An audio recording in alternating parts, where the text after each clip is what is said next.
So welcome. This is our seventh meeting of the wonderful series that Eve has put together on aging, and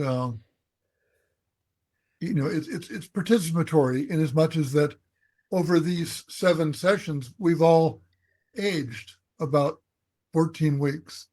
So so it's a hands-on experience. So do with that what you will. Once again, this is our seventh session. We'll have one more, I believe, in 2 weeks from today, and that'll wrap it up. So it's just been delightful, and we've had a nice group of folks each time, and I hope you're all getting a lot out of this. So I'm going to mute myself and step back and hand over to my friend and teacher Eve Markle, and we can get started today. Thank you all so much. Good morning, everyone. It's really nice to see you. Some of you have been here from the beginning, like me. um, so it's nice to see everybody. Let me see. So this session is, am I still a woman and am I still a man? And what I wrote originally below that is erotica. And then I wrote, I know it's embarrassing to even talk about it. But who cares? Are passion, appearance, sex, sensuousness, and touch no longer important? Do our fantasies end? Do I even care what I look like? Yeah, so that's what this session is about. And we'll do a couple of different things today. Could be somehow kind of touchy. That's cute, touchy. We have one more session, which is looking at our faces in the mirror, looking at our faces in the mirror every morning. That's the last one, 2 weeks from today. Okay. So there is a lot to say here. And the important thing to remember is that there's no one thing that's right. So for this purpose, we are going to break into small groups. We're probably going to have it a bit longer than usual. Sorry. And very different views, experiences, and approaches to this whole issue, to this whole male-female thing as we grow older. Yeah. The only thing that's right for everyone here, as I said in our first meeting, is that every single thing is a doorway. Everything is a gate, and my job is to identify that gate, that door. And how do I do that? By paying attention.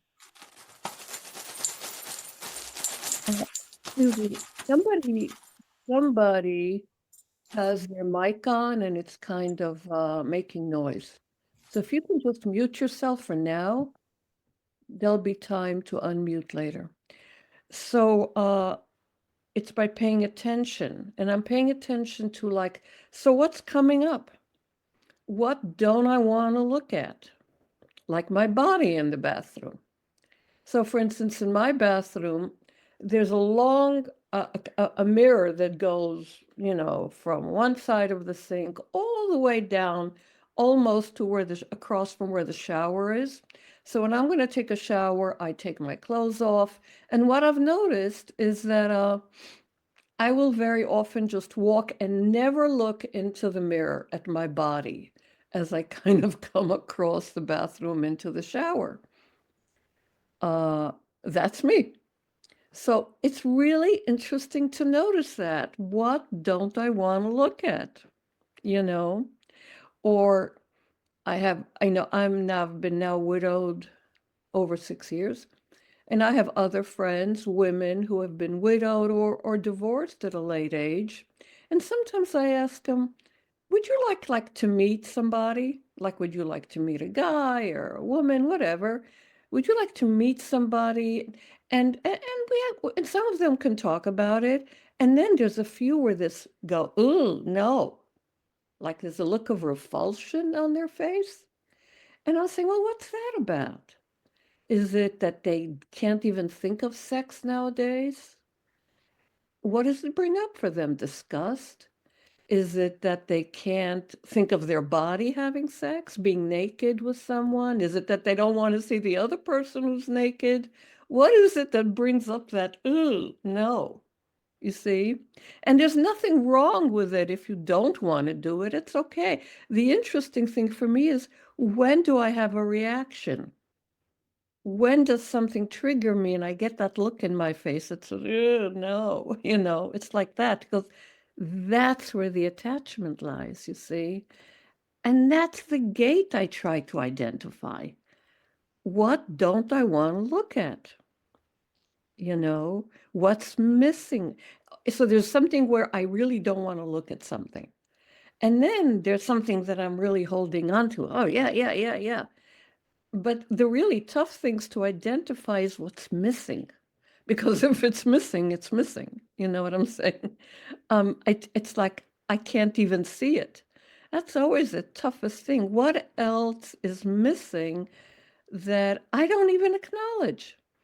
It's not even present to me that it's missing.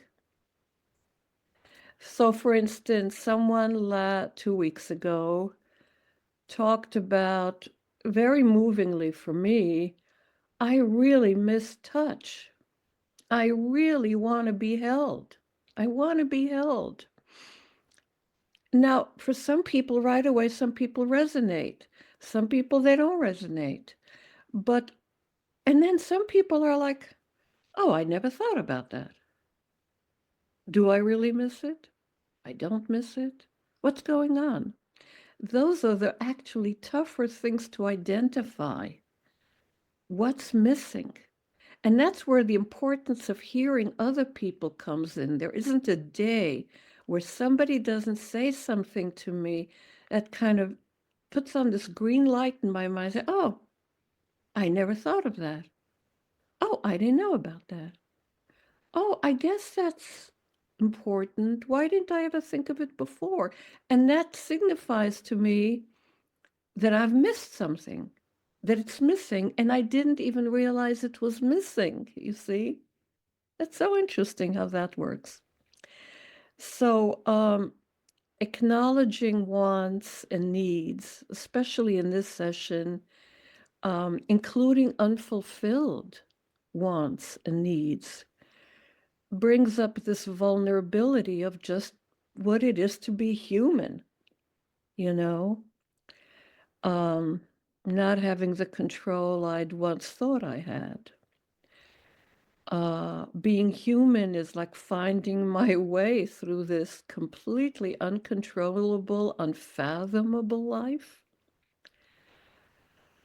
through both blessings and disappointments. And I want to pay attention to things that I either reject or that I'm missing, because if I don't pay attention to them, I'm also, to that same extent, I'm not going to pay attention to what is present and beautiful in my life. If I don't pay attention to those other things, the attention I give to the blessings in my life is pretty small. It's like a package deal. You can't divvy it up.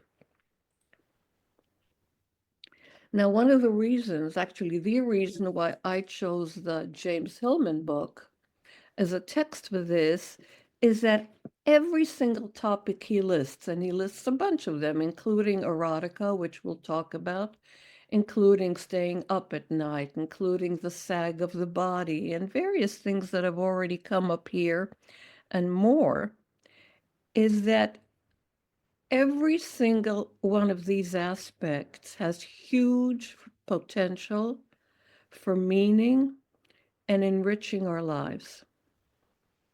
But if for that to happen, we have to let go of cultural norms and conditioning that many of us have accepted for most of our life. And we have to kind of bravely meet these things and even embrace them. And only then we can find out what they have to give. By going through that door, gate, is how I find out what there is to give.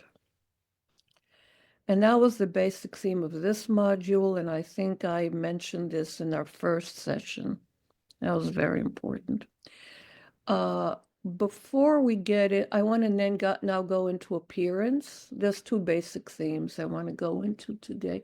Appearance and sexuality or sex, okay, in various forms. I know there's a lot more, but we only have an hour and a half.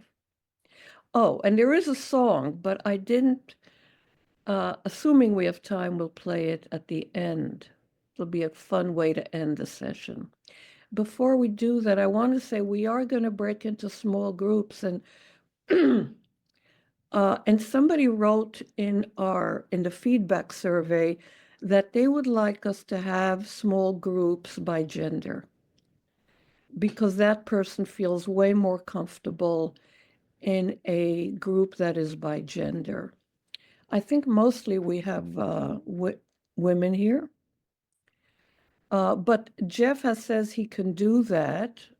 I think that's why he asked you to please put your name down so he could identify by name if you're a man or a woman, which I know in this time is very iffy, but I'm just gonna say that.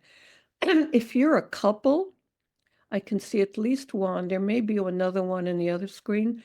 If you're a couple and if you have the capacity to do two different mechanisms for Zoom, that would be great. And it would help Jeff in sorting out by gender.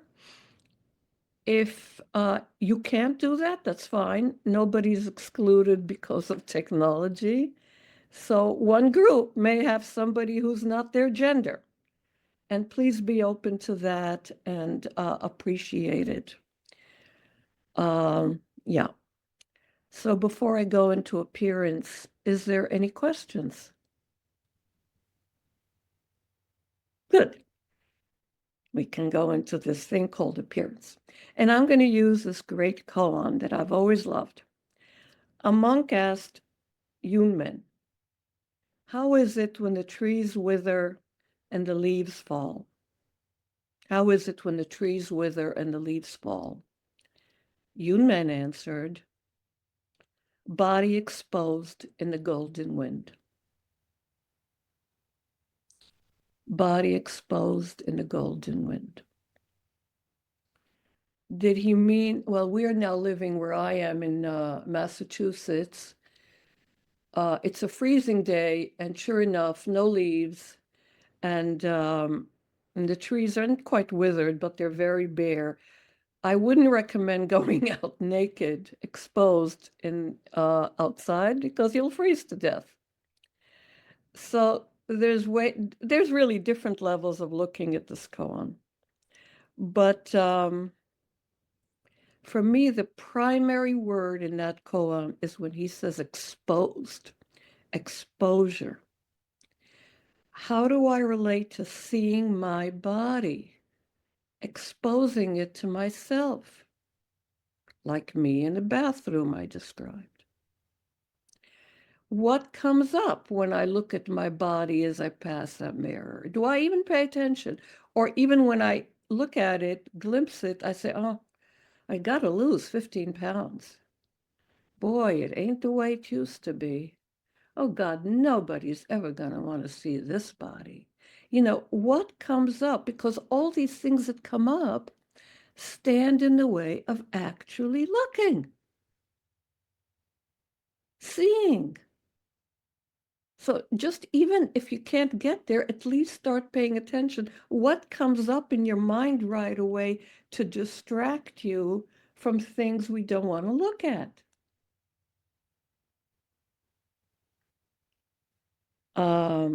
My mind goes somewhere, you know. Or can I really just stand there and look and feel at ease? Oh, look at that. Boy, I never used to have like I know my lower belly used to protrude, but now look at the upper belly. Boy, is that ever new. And isn't that interesting? And it isn't just bulges that I look at. I can look at my arms and, of course, notice that the upper arms aren't as pretty as they were once. Now they have some flab falling.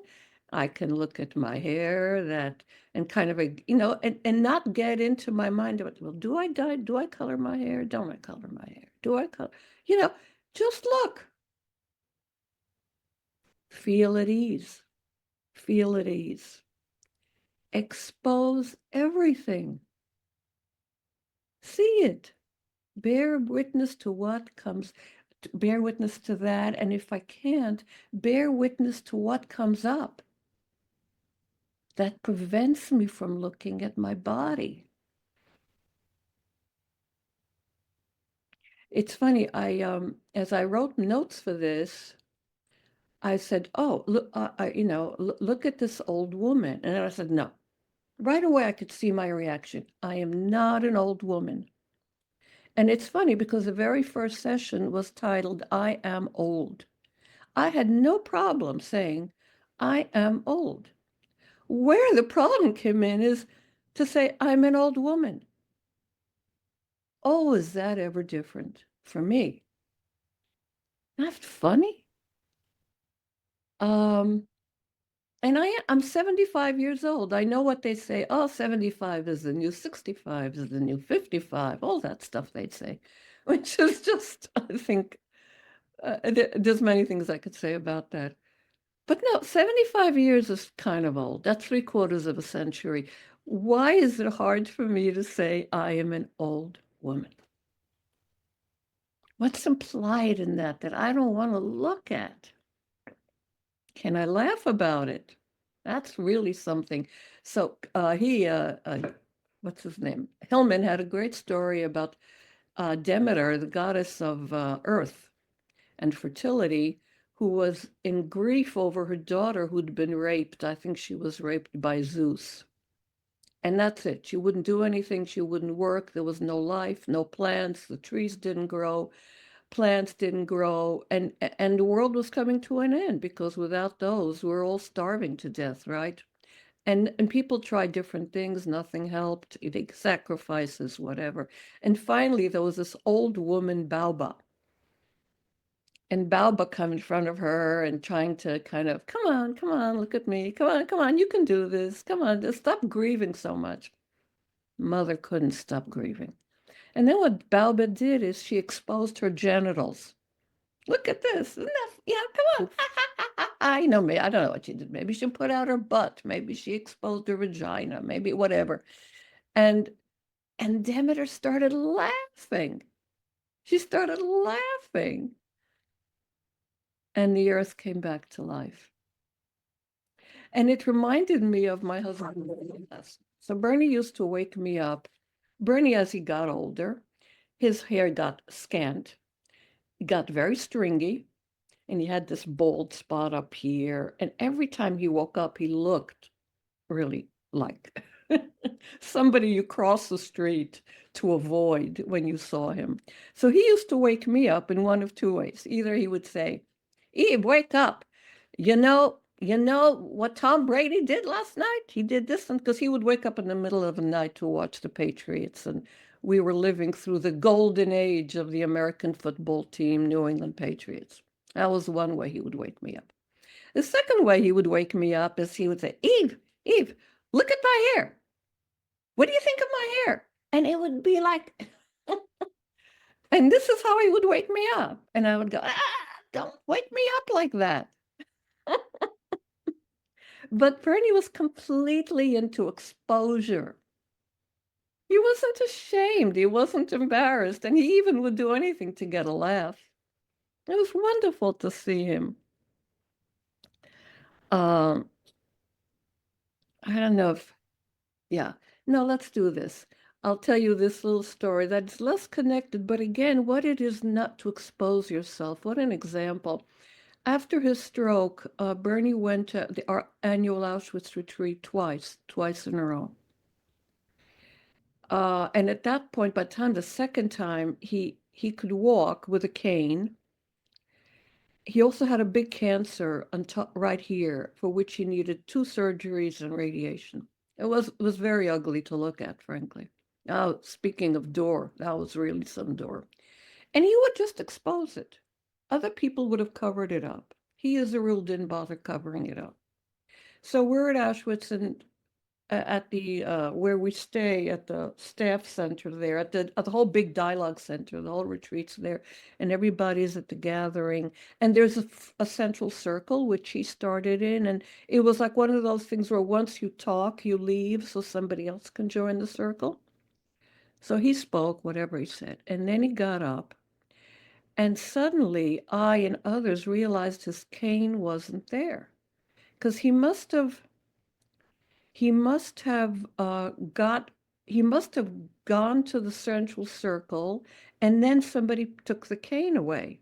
So he's getting up to walk, and it's like, oh, he doesn't have his cane. And I'm sure he knew he didn't have his cane. And he turns around and he starts walking back to the seat, to the where he sits with everybody else. And he's really tottering. And I and probably everybody else there are like at the edge of our seats, ready to catch him. And I just, as I'm sitting there like that, so nervous, I knew that he was doing it on purpose. He wanted people to see this powerful body, one so powerful, so full of energy, so exciting, totter back to his seat. And it was like, took about 3-4 minutes, and you could hear a pin drop. There was this dead silence. And since then, I've heard from a number of people that they will never forget that. It was like a gift he gave them. He used that as a door to teach. You see what happened to me? Major stroke. Look what happened to me. And he's tottering. It was a very raw and profound moment. And that's what exposure taken to that point really is. And it could be a great, great teaching. Really a great.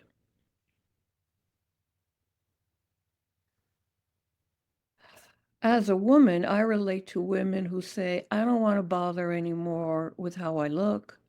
I don't want to bother with clothes. I don't want to put on jewelry anymore. I've done this for years. I don't want to put on makeup. I don't want to do any of that stuff anymore. Can I just wear a sweatshirt and sweatpants for the rest of my life? I do that on Sunday or on snow days, pretty much. So, and that's fine. And then there are women who say, well, like my mother says, no, when I want to look good. And for a while, and I think, she had to have help putting on pretty clothes. And her live-in wonderful woman, Swapna Santosh, I remember would put on her lipstick for her and would do her eyes for her and take out a necklace and say this or these earrings this. And I used to think, well, that's funny. I mean, she's such an old woman. Why does she still care? But then I noticed how hard it was for her because she always wore pantyhose and skirts as a religious Jewish woman. How hard it was to her to put on the pantyhose. And I was really moved. I found myself really moved by that wish to still have a kind of different appearance when she goes out into the public. So the point of the koan is, however you look, how exposed can you let yourself be? Are there standards that you establish for yourself? In the end, everything is you or me. Flabby belly, sagging breasts, all those things, arms with moles. What happens when we don't oppose them anymore? What happens when I can see it? Do I see beauty in terms of the culture, or can I see it elsewhere? If we've had issues of whether we're enough, am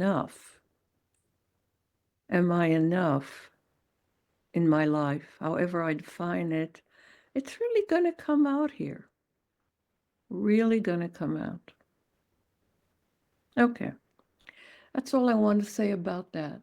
And we don't have a long time for this kind of sharing, but for a few minutes, if somebody's really has a real reactions to or response to this, please raise your electronic hand.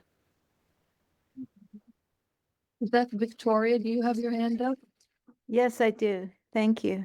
Can you please, yeah, you have unmuted yourself, you see? Yes. Thank you. This is such a profound topic, and thank you for broaching it. I feel like it takes courage for all of us. Um, I I have dealt with these issues all my life, so it's not. Of course, now that I'm aging, that's an added ingredient. But I wanted to. What you said about your mother was deeply moving to me, and I remember my own mother being exactly the same, that right up until her dying day, she was very concerned that she looked good. And it wasn't easy because she died a very painful death, but that was her top priority. And I remember when I was young reading The Bell Jar by Sylvia Plath, and that I've carried that with me my whole life. This idea, there's a portion in the book where she says, well, I don't, I would get up and wake up in the morning. I don't, I would think to myself, well, why should I take off my nightgown? I'm going to put it back on tonight. Why should I make my bed? I'm going to have to get back into it, and on and on. And this whole thing about getting dressed and even doing the dishes. And I know, that's obviously a symptom of major depression. So I know that's another subject entirely.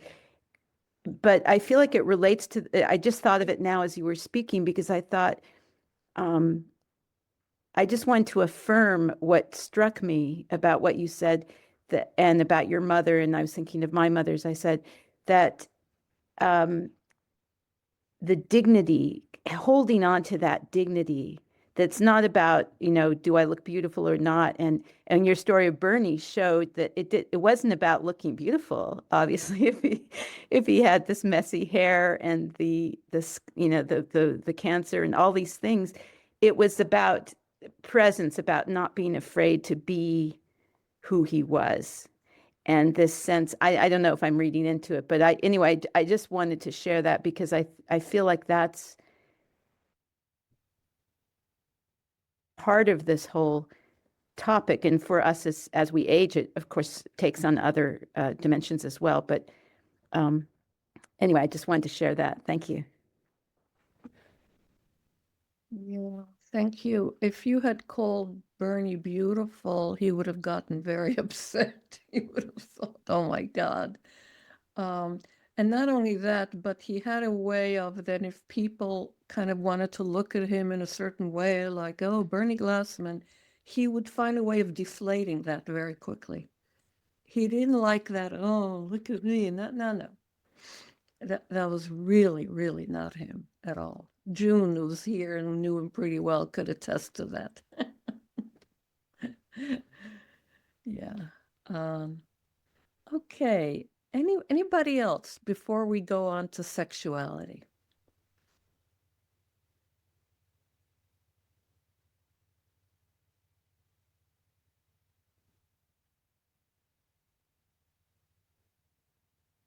Okay.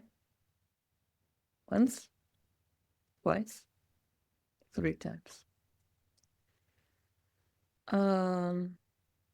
Okay, sexuality.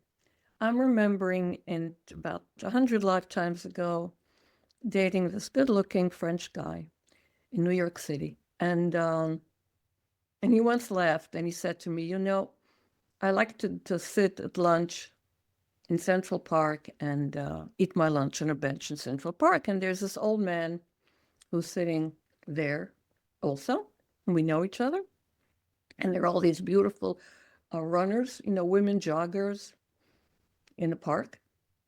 And he's always staring at them and he's looking, and he's so ancient, he said to me, you can't imagine. So one day I started laughing at him and he said, oh, what are you looking? Wow, you're just, hey, old man, aren't you too old for this? And the guy says, I can still look. And so that was something he laughed about then. And yeah, another thing, it was this little story, this little joke that we heard from this good friend of ours, Chuck Blitz in Santa Barbara, that they did a survey of old people having sex and how often they had sex. And it was always men. They asked the men. So they found a guy, and he's kind of like this. And they said, how often do you have sex with your partner? And he said, oh, we used to have sex every single day. Now it's just once a week. Oh, okay. Then they find another man and they say, how often do you have sex with your partner? And he says, oh, we could never stop having sex. Now, once a month. How do you live like that? Okay. Then they go out. They find another guy. And they say, how often do you have sex with your partner? And he says, let me tell you, what a drag. My whole life has changed. It's like yucky. I don't even know I'm bothering to live anymore. It's like once every 6 months. I mean, who needs this, when I think of the way we were? Okay. And then they find somebody and he looks happier than everybody else. And they say, tell me, how often do you have sex with your partner? And he says, once a year. And he says, once a year? And you're so happy? And he says, yeah, because today's the day.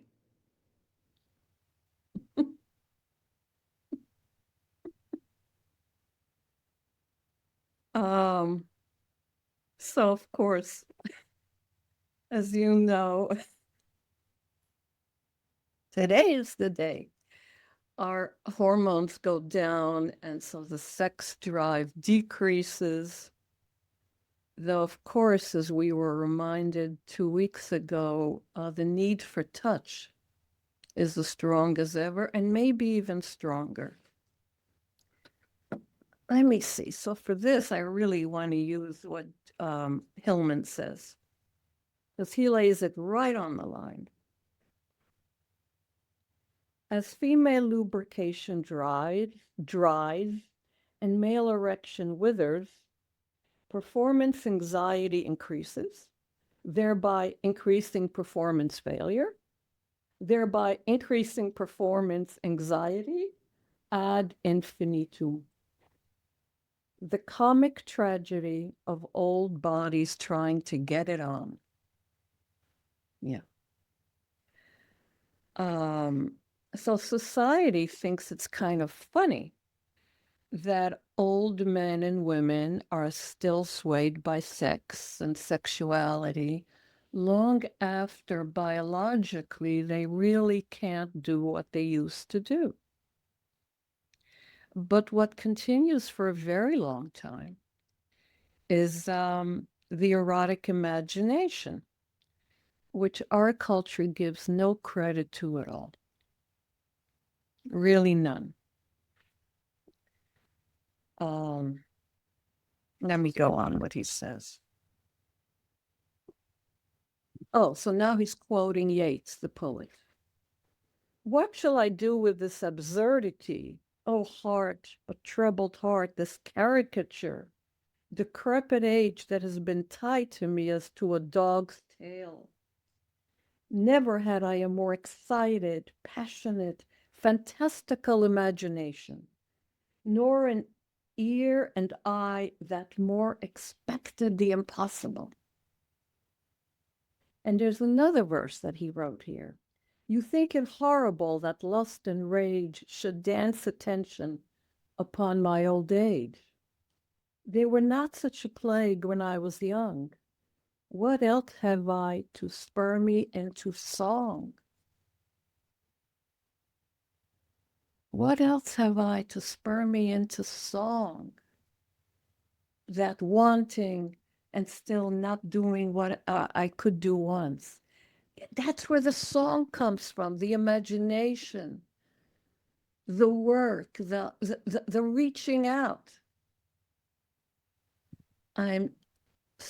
Okay, maybe I get too excited, so the mic isn't working. But it really excites me what Hillman is saying. I think it's just wonderful. The imagination has always been a big part of sex and sexuality, and now it's bigger than ever. Those of us who remember, well, I was going to think of Picasso and his engravings. He did that when he was in his 91, and in 6-7 months, he produced some 350 engravings of all kinds of bordellos and men looking at naked women and all that. And there are many people who are just horrified. But look at the creative impetus he got from all that. I remember seeing that exhibit many years ago at the Guggenheim Museum in New York City. And outside, there was a whole group of feminists demonstrating against the exhibit. But it was so interesting to see that huge explosion of creativity this man had in his, early 90s. So was he just a dirty old man? Some people said that, but you couldn't possibly negate the immense creative energy that it propelled him into. It's a reflection of how our culture sees it. It's ridiculous, it's ludicrous, it's undignified. But there's so much more to it than that.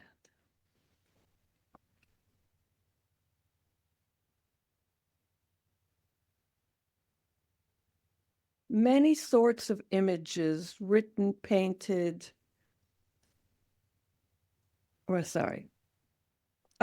as soon as we see certain images, the viewer is drawn in and instantly 2 dragon guardians appear, fear and shame, who box us into the conventions called normal.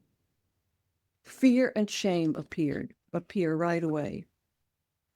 All too often, conventional wisdom convinces the aging to fear the shameless images that come uncontrollably to their minds. Seniors need rather to hear that there is reason in these sexualized fantasies which connect eroticism with spirit and imaginative power.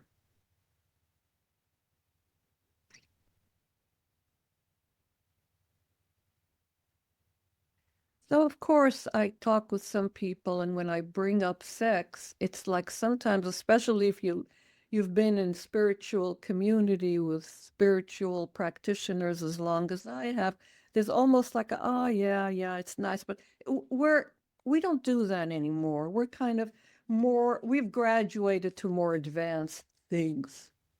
That's one of the things you hear. I think that's one of the dangers of getting involved in spirituality, kind of like, forget the body. I don't need to worry about that. Forget the body. But there's something we're cheating ourselves of if we just do that. Let me read one more thing.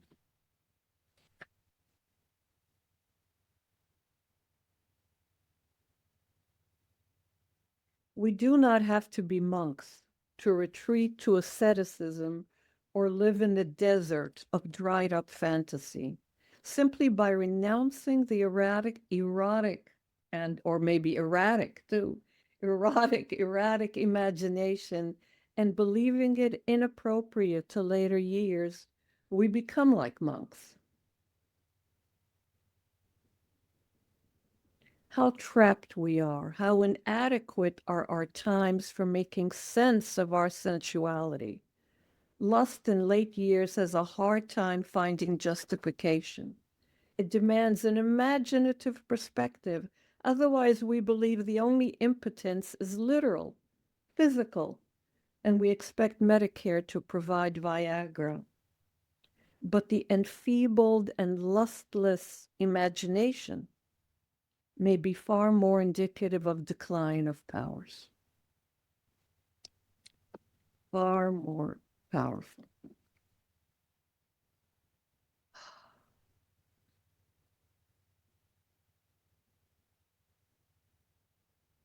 Yeah.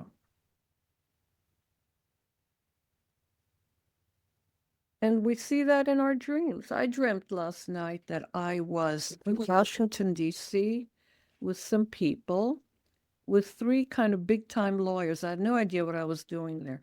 But one of them looked like the husband of my friend, who years ago, I haven't seen him. He was Arnold Steinhardt, who was a violinist with a Guarneri string quartet. Very handsome guy, actually, older than me.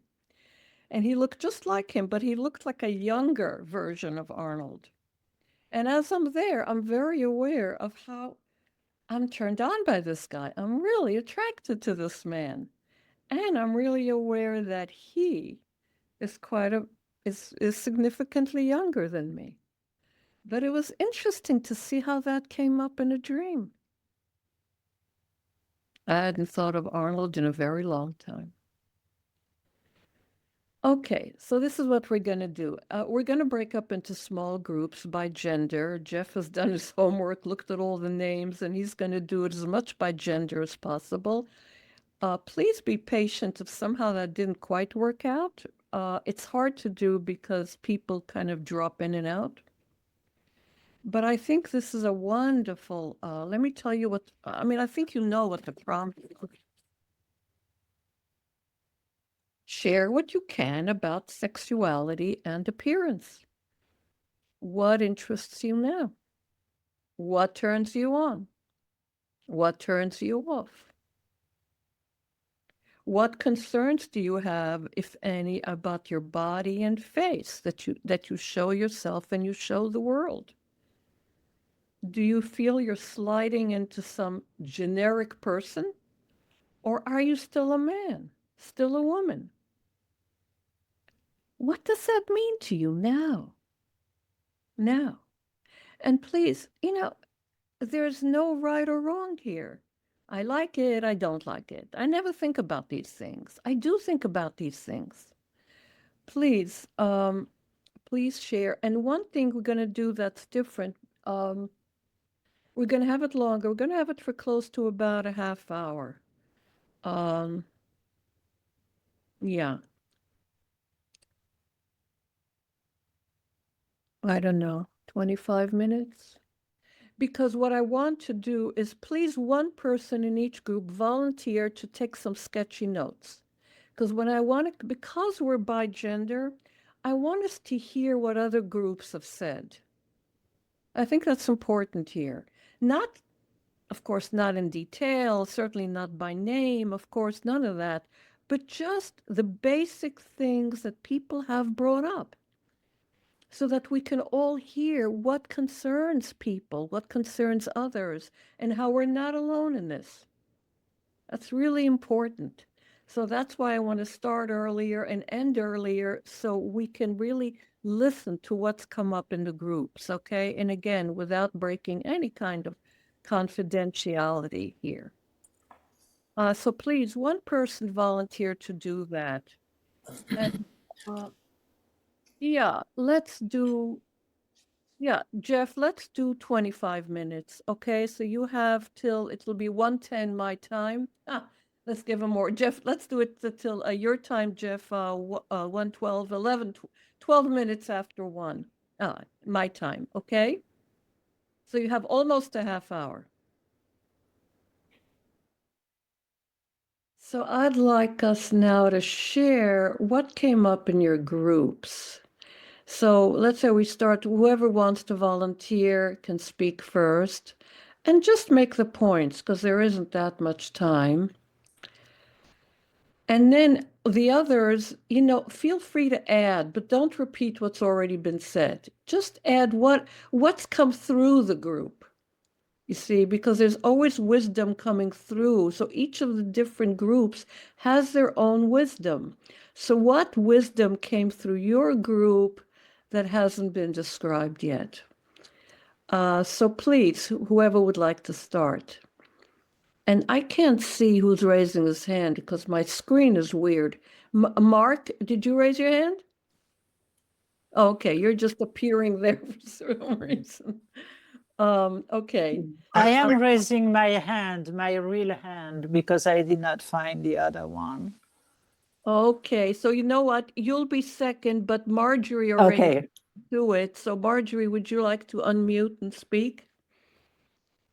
Well, I'll just share what came up for me at the very end of our session. We had a very, very rich discussion, and all three of us agreed that basically we had spent most of our lives as feeling more as persons than as men or women. That seemed to be an overlay. But at the end of the group, I was coming up with this idea that wouldn't it be wonderful if in our life course, which some people are doing now, we had an experience of having been or being both sexes so that we could leave this life having actually lived the perspective of each of the sexes instead of being consigned to one. And that's just where I'll leave it. Thank you. And just for your information, there is some Tibetan Buddhists who actually make that their practice. Yeah, I won't go into that, but I know that that's the case. Okay, so let's see. Elizabeth, please. I think it's me, Zabet. Oh, Zabet. Okay. Yes. I think so, right? Yes. So our group also was full of wisdom, and that I will try to communicate. The acceptance of our getting old seemed to prevail, and with a focus on really being strong and healthy in order to really enjoy the rest of our lives. Our parents seem to lead us pretty much at the same place. The surprise of seeing ourselves in the mirror, while in our heads we seem to all the time think that we are younger. So just the surprise, and yeah, that was that also. And as for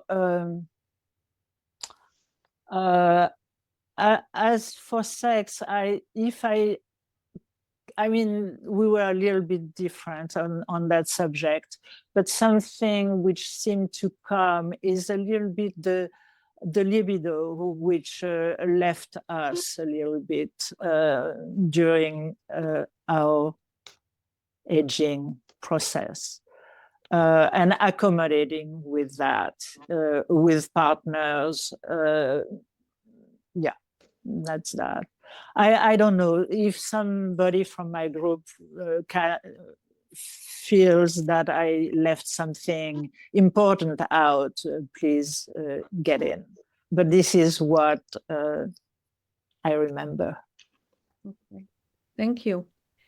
And let me see. I thought June had her hand up. Yeah, June did have her hand up, but I do. I can go. Thank Oh, you. But I wanted to make sure there wasn't anybody else who wanted to add to Zabeth's comments. But okay.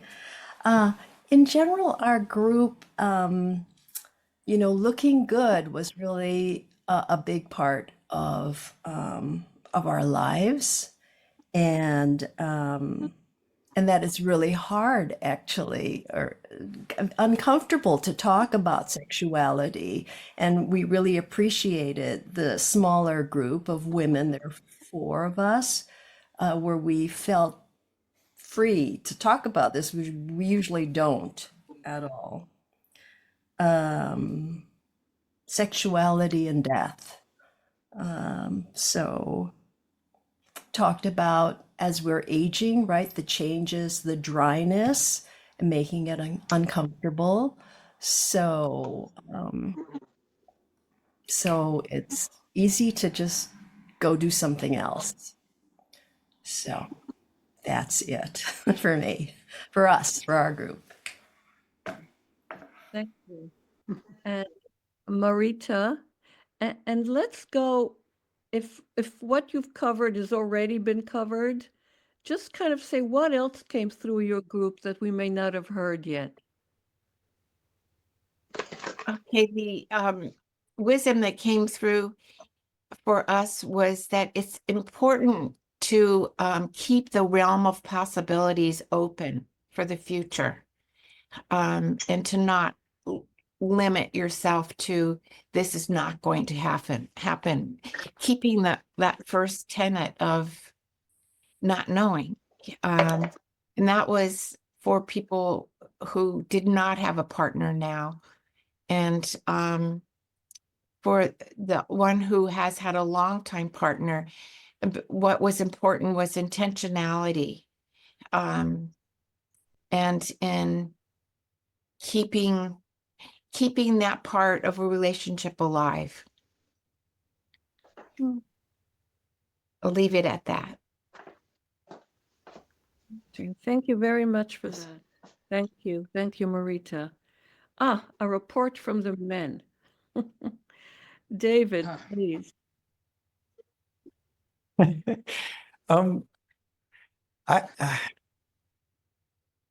I take this as an experience of wisdom.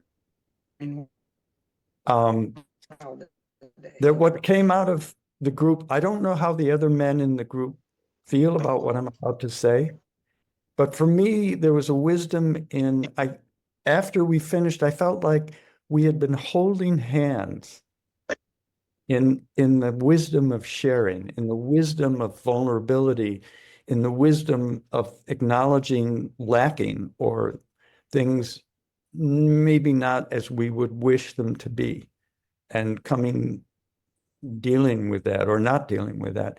But for me, the wisdom was the tenderness of holding hands with each other in going through this and talking about this. Thank you very much. Thank you for that, David. And Cheryl, please. Hi, yes, our group, couple of us in the group had lost the ability through whatever loss of partner or disabilities of partners.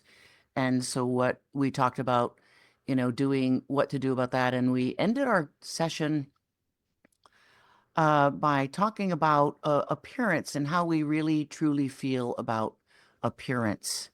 And can we learn, and this would go for the sexuality and appearance, I think, is learning to acknowledge ourselves, both through our own touch or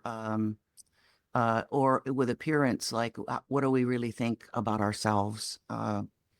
So it was fascinating, and I think that we were just on to some really deep conversations. So I wish it had gone for 7 or 8 more minutes, but really looking at how do we acknowledge ourselves, and we talked a lot about touch, somewhat about touch, and being able to,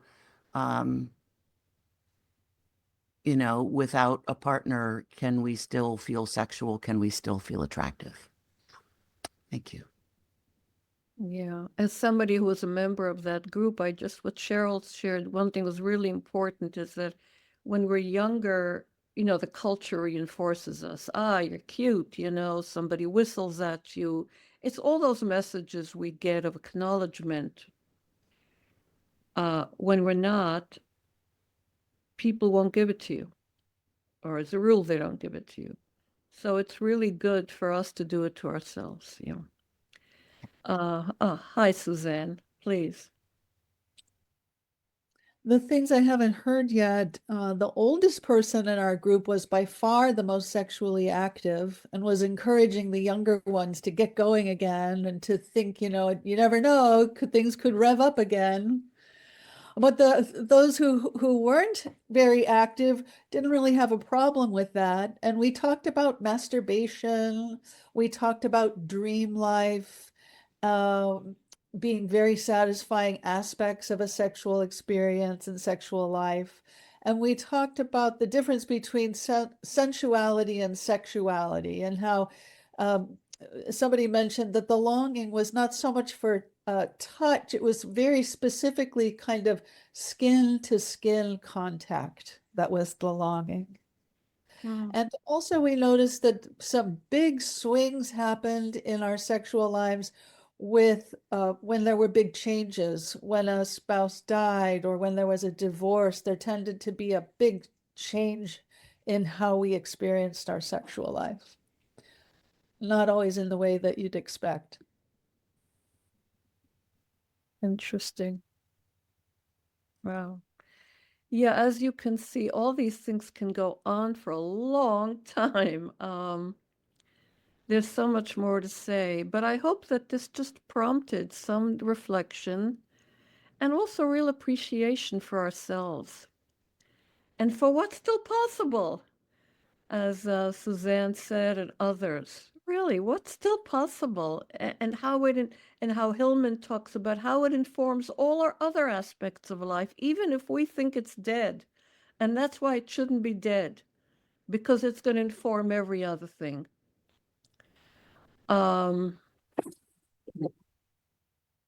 Excuse me. You know what I like, Jeff, is would you put that song on?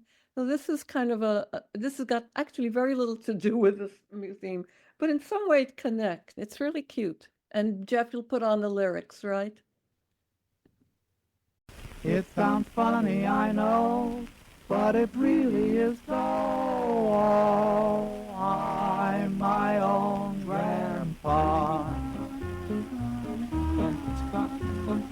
I'm my own grandpa. I'm my own grandpa.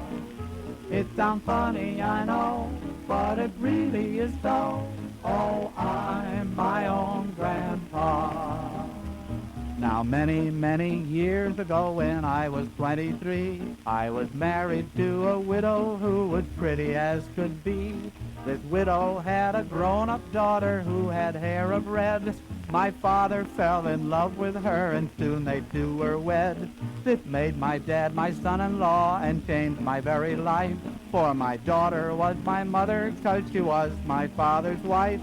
To complicate the matter, even though it brought me joy, I soon became the father of a bouncing baby boy. My little baby then became a brother-in-law to Dad, and so became my uncle, though it made me very sad.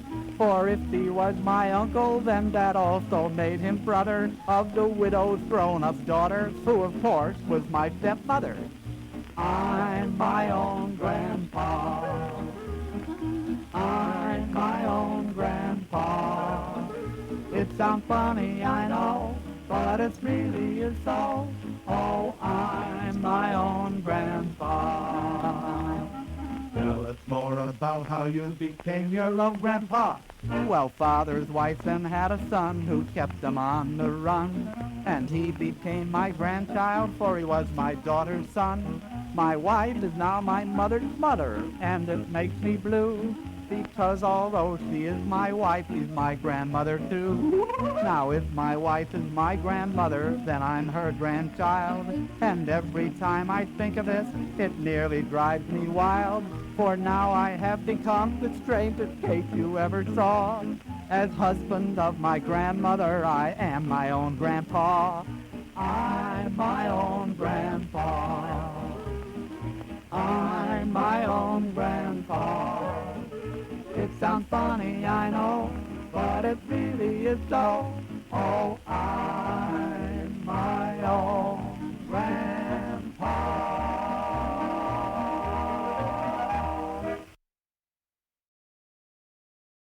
My own grandpa. It's like I like that. It's kind of, if you've had good relations with your grandparents, to think of yourself as your own grandfather or grandmother is kind of nice.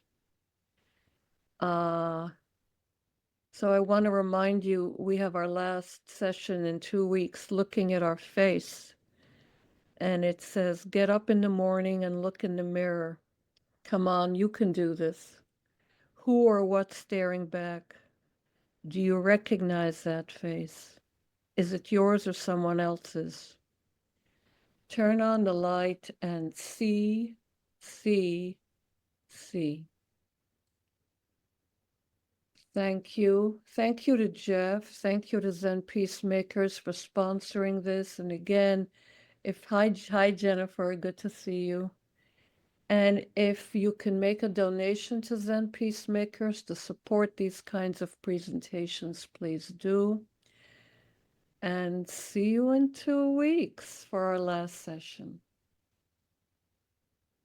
Thank you, everybody. Be well.